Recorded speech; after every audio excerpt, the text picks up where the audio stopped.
42 సంవత్సరాల తెలుగుదేశం పార్టీలో కొనసాగుతూ ఈ రోజున తెలుగుదేశం పార్టీకి రాజీనామా చేయడం జరుగుతుంది.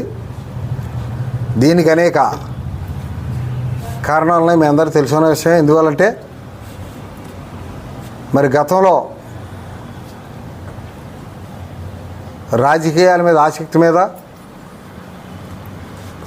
రాజకీయాల్లో రావడం, నాటి నుంచి నేటి వరకు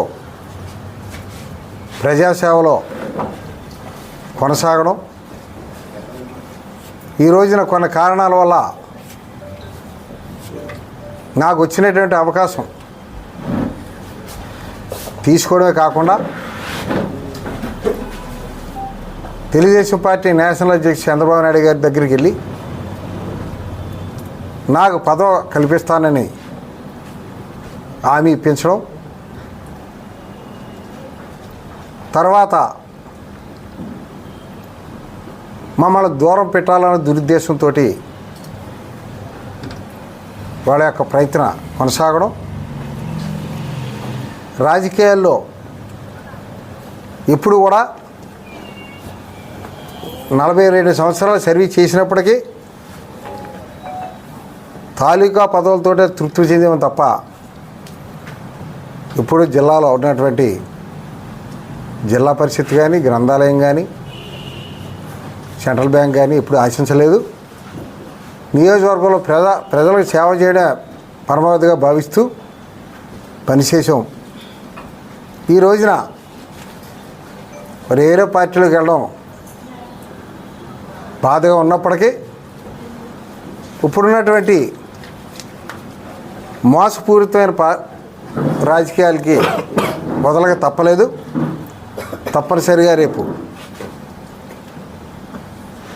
రాష్ట్ర వైఎస్ఆర్ పార్టీ విజయవాడలో నేను, నాతో ఉన్నటువంటి నా అనుచరులు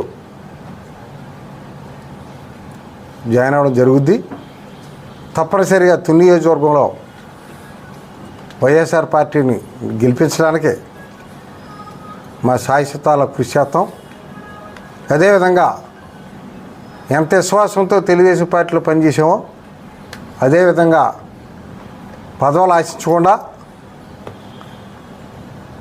వైఎస్ఆర్ పార్టీలో కూడా పనిచేయడానికి మేము అందరం నిర్ణయించుకున్నాం. మరి ఈ రోజున కేవలం రాజీనామాకు సంబంధించిన విషయం నేను చెప్పడం జరిగింది. మరి నేను జాయిన్ అయిన తర్వాత ప్రజల్లోకి వెళ్ళిన తర్వాత నేను ఈ 40 సంవత్సరాలు ప్రజలకు అందుబాటులో ఉండి ప్రజలకు ఏమి చేశాననేది ప్రజల సమక్షంలో చెప్పడం, తద్వారా మీ సహకారం ద్వారా ఛానల్లో రావడం కూడా జరుగుద్ది. ఇవాళ ఎక్కువ విషయాలు మాట్లాడినా అది పద్ధతి కాదు, కానీ మాట్లాడవలసింది ఏదో ప్రజల్లోనే మాట్లాడతాను.